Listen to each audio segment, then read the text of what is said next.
एका छोट्याशा गावात मीरा आणि सुनीलचा सुखी संसार चालू झाला. त्यातच त्यांना लग्नाच्या दुसऱ्याच वर्षी एक मुलगा झाला. त्याचे नाव त्यांनी शौर्य ठेवले होते. गरीब परिस्थिती असूनही त्यांनी मोठे केले, उच्च शिक्षण दिले. पुढे त्याला एका कंपनीमध्ये मोठ्या पगाराची नोकरीसुद्धा लागली. शौर्यचे आता लग्नाचे वय झाले म्हणून सुनीलराव त्यांच्यासाठी मुलगी शोधू लागले. पण शौर्यला बाबांनी शोधलेली मुलगी पसंत पडत नव्हती. शेवटी त्याने आपल्या आवडीच्या मुलीबरोबरच लग्न केले. शौर्यचे लग्न तर झाले, पण मीराला सुनेची काडीचीही मदत झाली नाही. त्यांनी मुलाच्या आणि होणाऱ्या सुनेच्या हट्टापायी त्यांचे लग्नसुद्धा मुंबईला केले. त्यामुळे सुनेने गावाच्या घराकडे तोंडसुद्धा पाहिले नाही.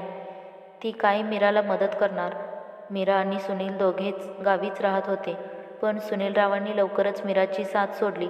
त्यांना एका अपघातात दुखापत झाली आणि ते वारले. आई